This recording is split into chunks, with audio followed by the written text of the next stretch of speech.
Live in downtown Detroit, Local 4 live stream with Jason Carr starts now.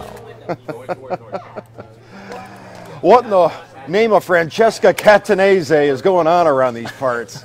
This is the Jason Carr Live, the 9:15-ish. It's up and running with John behind the controls and Jacob ably assisting him, and David and Ken back there as well. Let's begin with a spot of laughter, or several spots. Yes, these are the Comedy Wildlife Photography Awards 2016 nominees. John, advance the slideshow with commentary, please. We've got a chipmunk eating corn, a happy frog. I think I've seen this scene play out in my yard. Yeah. It's a bear with not very good aim. Penguins. And we've got a zebra and a fox making a dive into the snow. So they had first dive into the snow? A couple of good ones this year. There's more. There's way more. Those are just some of the finalists that were. Okay, so if that isn't making you smile enough, try this on for size. Advance the slideshow, please, to the next item. It looks like cardboard. It looks like cardboard. But is, in fact, ceramic. Ceramic. Yeah, this is Tim Kowalczyk. Kowalczyk. Polish names. I always have trouble with them. This is, these are all ceramics, and he's an artist out of Illinois who's drawn to ripped up cardboard, crushed tin cans, and things like that. These Polaroids that have been damaged during development. He's very avant-garde. East Peoria's finest export. A coffee mug that looks, here's the cans. Yeah. A coffee mug that looks like cardboard. These cans are actually ceramic, but they look like aluminum cans, soup cans. Oh, that's cool. Yeah, some of these Polaroids are real cool looking. I don't know what's cooler, the fact that you went to all the trouble of finding all this and putting it out there for the local Four Nations pleasure, or the actual originals. Yeah. Wow. And I'm guessing these ones are made of ceramic, too. Tim Kowalczyk, Kowalczyk. So he's got a website. Take a look at some of his stuff if you're interested in getting one of these coffee mugs. John, well, my birthday's already passed, so for Christmas I would like you to get me this ceramic coffee mug that looks like start cardboard. looking into them. Yeah, and I will use it proudly on this show. Okay, Google is updating its airline search tool with new features that predict fare changes and notify you about price changes for flights you're interested in. The feature uses historical flight data to make its predictions. So basically, Google's trying to save you a buck. Yeah, which is fantastic. From what I understand, a lot of times when you're searching for airline flights, the website will remember your computer's IP address, knowing that you've searched for that exact flight before, and might increase the price the next time. Now, I've been to unnamed travel sites that are very popular, more than one, and found a flight to Miami, let's say, for $230. If I don't buy the flight right away and I come back like an hour later, magically that flight is $299. What happened to that $230 fare? The world may never know, but I think it has something to do with the cookies on my computer. Yeah, they're punishing you for not booking the flight on your first visit. You gotta just make the plunge. Do it. Don't let them get you later. That's how they get you.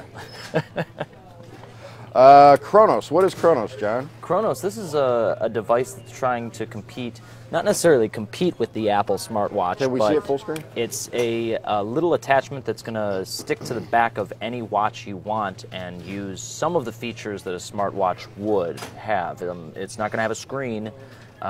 But it'll react with gestures, and it will track activity using its accelerometer, notifications for phone calls, email messages, control the music player on for your apps on your phone. But it doesn't have all the capabilities that a smartwatch does. So it's a little bit different, but it's nice that something's coming out there. It looks pretty small. I have several watches that are just regular old watches. I'm not sure this inspires me to acquire Chronos. No. It's cool, like I said, but without the screen, I don't see the functionality actually being worth $100. Yeah, it's like a magnet you stick on the back of an old Timex, and it makes your Timex it takes a licking and keeps on ticking. I'm John Cameron Swayze. Cashless. From Apple. Google to Apple. Boy, that's a leap. Yeah. Apple's Tim Cook wants you to get rid of that dirty, filthy cash in your pocket and go all futuristic and stuff. Yeah, trying to use contactless devices for the phones and have your credit information already stored on apps. And the thing is, we already are cashless. I don't use cash. I use a credit card everywhere I go. I have cash on me. You have cash? Well, I have cash on me just because it's common sense to have a little bit on you, but I don't use it. Well, you being a young single guy, you're probably walking around with a wad with like a Tony Soprano with the rubber band around it and the whole thing. Oh no, but that'd be nice sometimes. I mean, you have nothing to spend your. I mean, you have no overhead at all. No, I mean some, but not enough. It's not like you just ride in circles until it's time to come to work. John's not homeless. He has a 10-speed and an apartment and a Lincoln. Yep, that's all you need. You can spend your filthy cash any way you please. You can go to the casino. You can waste it on fantasy football teams. You can, well, I won't. There's a lot of things you can do with your money. You can invest it. He's not even listening to me. You should invest it. Let your money work for you. Don't work for money. Okay, so here's the thing about the cashless. I have this right here. That's an Apple Watch. It's the lower level one. I bought that because I day traded Tesla stock and got out at the top, which afforded me the ability to buy this, thinking that one day, which I thought would have already come, I would be able to just swipe to pay. Just use my watch and that's it. But to do I that, invested in the company makes that possible. Yep. And so far that's gone down. Well, until all the stores go out there and put the infrastructure into their business to let you be able to do that, which is expensive to do. I mean, we're just starting to get the chip readers. Those are just becoming I know, standard they just everywhere. ramped that up too because of all the fraud that's going on. Mm-hmm. It's got the ATM fraud has gone through the roof. It's up like 6 times. Yeah. Let's go on to the next thing about happy hobbies. So basically, if you do what makes you happy with your hobby and you share it with other people, you're good. That's good, right? Yeah. That's the subhead here. Yeah, you don't want to be, enjoying a hobby by yourself. Okay, so Happify, a website and app with science-based activities to help us better our lives, recently released an infographic to show us how to get the most satisfaction out of our hobbies. Essentially, Happify found that we get the most gratification from experiences we choose ourselves and that we get to enjoy with others. If you're creative, does it say what does it say? It says be an amateur photographer I do or that. Sing with others, put a pen to paper. Sing with others? Sing with others, get your glee on. That's what it says. Love, exciting and new. Come aboard. Ooh, some help from the assignment desk. Might have to do my Isaac. Ready? Hold on. We have another one of those. I'll get a screenshot later. It'll be perfect. No. I love the, he's like pretending to clean up. He looks up. He's oh. All right. Anxiety can give you cancer. We just boosted you with our whole happy hobby report. Now we're going to bring you down. If you walk around, that's me, by the way. If you walk around constantly ruminating and worrying and thinking things over and analyzing, and you're just a ball of anxiety, and in fact, you might even be diagnosed with generalized anxiety disorder, which is worse than a case of the Mondays. It's basically an all-the-time thing. The thought here in the science, whoa! That's just us. We're the only ones who, yeah, It's I think exactly so. that's how I feel. That's me walking around with a white square over or a rectangle over my face. The thought here is that possibly the stuff that's going on upstairs and the cells dividing and the synapses firing and all that stuff, if you're all like this, well, then that allows the cancer cells to go like, oh, that's going on over there, so I can multiply over here. It's like an open door for cancer cells to multiply. They don't understand how it happens, but that's the theory, right? Yeah. Got to keep the stress levels down. So, anxiety can literally give you cancer. They did this as a 15-year study, An important note, the state looked at men with general anxiety disorder, a mental condition that's more serious. Speaking of men, eyebrows. Is your eyebrow game on fleek, John? Yeah, I think so. Jacob, so. inspect his eyebrows. How do I look? Fleek is on. Fleek.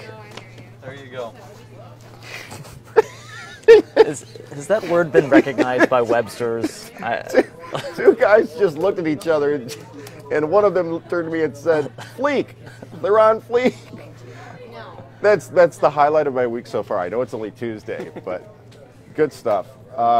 If you have unruly Leonid Brezhnev brows, apparently it's all the rage now. So fleek is recognized by the dictionary. That is a real word. Please give me the definition of fleek. It is applied to perfectly groomed eyebrows. It says it was born in a Vine video on June 21st, 2014, so it's a relatively new word. You witnessed that. He looked at him and then looked back at me and said, "Fleek, they're on fleek." Yeah. On fleek? On point.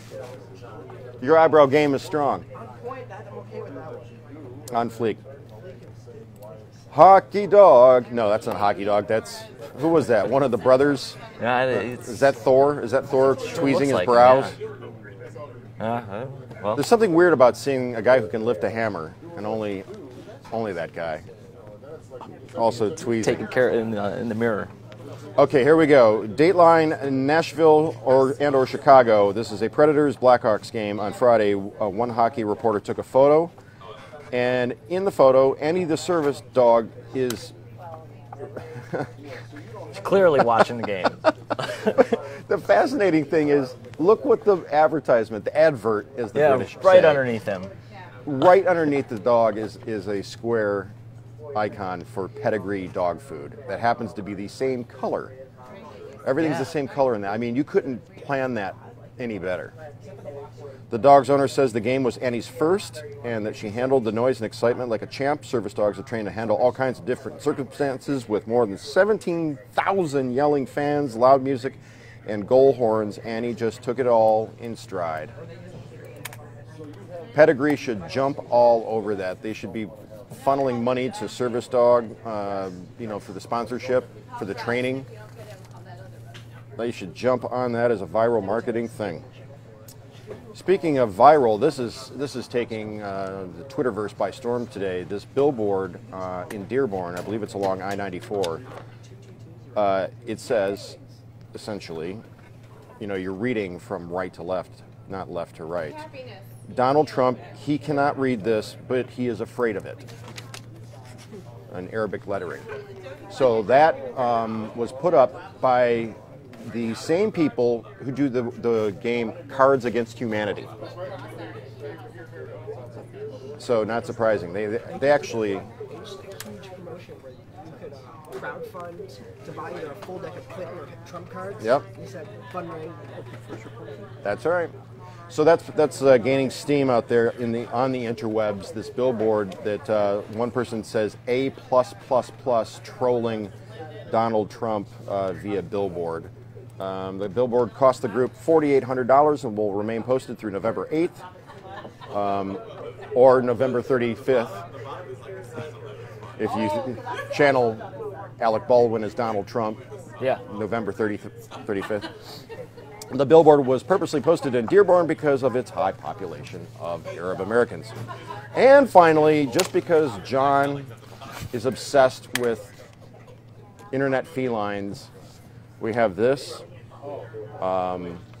basically a cat organ. The cat, the Klotzen Calavier, I think is the German name just a for it. picture of it, or do we actually have the Oh sound? well, this is the old picture of it. This was first described by a French writer way back when, and it was never actually built until today.